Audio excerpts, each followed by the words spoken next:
salam family petani vanili Borneo. Oke teman-teman, saya Sidahri mungkin sudah kenal ya dengan saya dan tidak asing lagi. Kali ini saya akan menjelaskan secara detail tentang pemilihan bibit yang baik, atau secara jelasnya kriteria pemilihan bibit yang baik dalam bentuk polibekan. Nah, kali ini saya akan didampingi oleh buyer yang beliau secara langsung akan memberi pelajaran kepada saya atau mengajari saya dalam bentuk pemilihan bibit yang baik, dan media tetap dikontrol oleh beliau. Kali ini beliau turun langsung dari Taiwan kemari ya, dan sayangnya saya itu tidak pandai bahasa Taiwan ya, jadi saya hanya memakai bahasa-bahasa ya kurang sedikit tidak dan tidak nyambung sama sekali ya. Tapi Anda simak sendiri saja ya, nanti berikutnya baru akan saya jelaskan secara detail. Nah, oke, kita go masuk ke dalam demplot kita, demplot petani vanili Borneo. Lanjut. Nah, halo teman-teman petani vanili Borneo, silahkan tekan tombol subscribe dan tombol loncengnya untuk mendapatkan video-video terbaru di channel ini.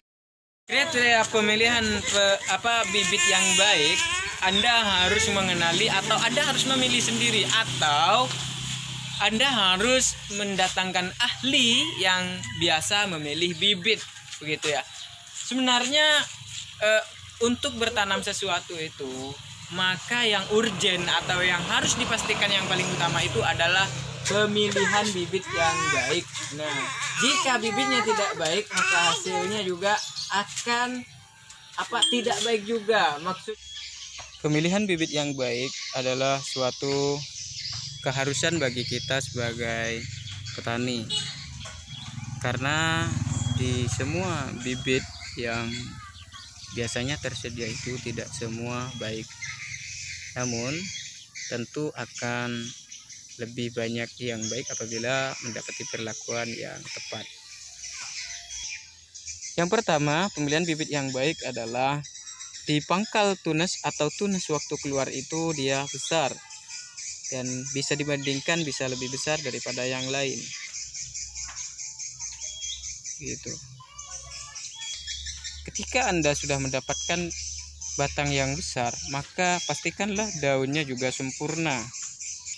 Daun yang sempurna bisa ditandai dengan tidak ada bercak-bercak kuning dan hitam, dan bahkan bentuk daun itu cenderung lebih sesuai atau sama dengan induknya.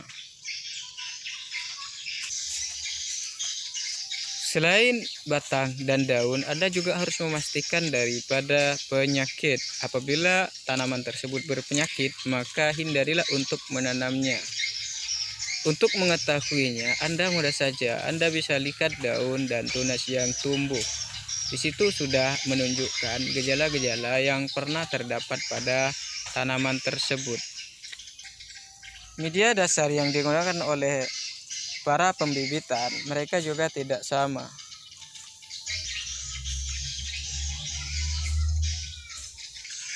Jadi untuk memastikan progres tanaman tersebut, cukup Anda pilih yang terbaik atau tumbuhnya terpanjang di lokasi yang ada.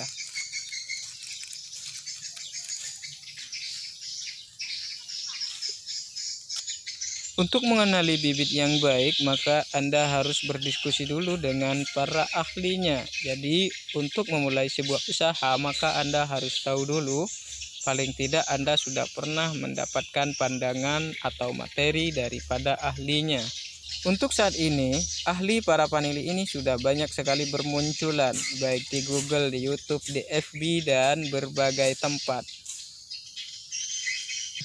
Seperti contohnya di Vanili Borneo yang telah bekerja sama dengan pihak-pihak yang bertanggung jawab dalam urusan tanaman dan didampingi secara spesifik oleh para ahlinya, baik di media atau bahkan pada penyakit dan bahkan pada tanaman dan perluasan perkebunan. Vanili untuk di Kalimantan memang sangat fenomenal. Artinya masih belum banyak yang ada. Apabila ada, maka di situ menjadi fenomenal. Karena apa? Karena menurut asumsi penduduk setempat di Kalimantan ini tidak cocok untuk ditanami vanili.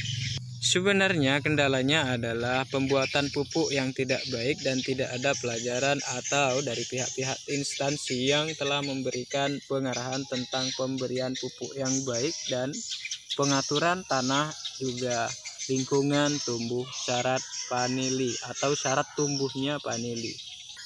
Akhir-akhir ini vanili banyak sekali dikembangkan dan dibudidayakan dan peminatnya luar biasa baik di dalam negeri maupun di mancanegara. Vanili sendiri memiliki banyak varian, salah satunya ya vanili planifolia yang sering sekali kita dengar baik di YouTube, di Google, di FB, dan di segala tempat. Sedang vanili planifolia ini dibagi dari beberapa macam jenisnya lagi. Jadi ini adalah satu keluarga namun banyak sekali jenisnya. Vanili planifolia variegata misalnya. Ini memang tidak banyak sekali dijumpai di Kalimantan atau bahkan hampir tidak ada sama sekali untuk di Kalimantan. Kembali pada bibit yang baik, maka Anda perlu memberikan kepada ahlinya untuk mempercayakan tentang tanaman Anda, atau Anda yang melakukan pengolahan semua, tetapi Anda perlu berdiskusi kepada ahlinya. Khusus di Kalimantan masih belum ada lembaga-lembaga yang fokus pada vanili ini. Hanya di Vanili Borneo satu-satunya yang sudah berorientasi di dalam pengembangan vanili Borneo ini. Mempelajari tahap demi tahap dan memperbandingkan dari media satu ke media yang lain, dan juga mempelajari semua jenis penyakit dan mempelajari progresnya itu sangat penting untuk diaplikasikan ke para petani atau disampaikan secara matang kepada petani agar para petani yang ada di Kalimantan itu tidak mengalami kerugian dan tersesat dalam pembudidayaan. Maraknya cara budidaya yang konvensional dan bahkan sungguh sangat sekunder dan mewah sekali, sehingga banyak sekali petani-petani vanili itu tidak sanggup untuk membudidayakan vanili, sehingga mereka melahirkan asumsi-asumsi di benak mereka seolah-olah vanili ini harus disertai dengan tiang yang mewah dan fasilitas kebun yang mewah. Pada habitat vanili itu sendiri, ia tumbuh di dalam hutan, sehingga sebenarnya vanili itu tidak memilih tempat. Syarat utamanya adalah dia harus memiliki perlindungan dari sinar matahari secara langsung. Dari bibit yang baiklah vanili akan tumbuh dengan baik dan progresnya sungguh akan memuaskan, sehingga para petani tidak akan dirugikan dengan hasilnya. Sejogjanya vanili tidak membutuhkan perawatan yang begitu intens dan tidak perlu mendapatkan perhatian yang sangat luar biasa. Karena vanili ini sifatnya adalah anggrek, maka ia akan tetap tumbuh dimanapun ia berada. Yang penting masih di bawah naungan. Ukuran naungan yang baik adalah tidak kurang dari 50%, sehingga vanili ini mendapatkan radiasi matahari yang cukup.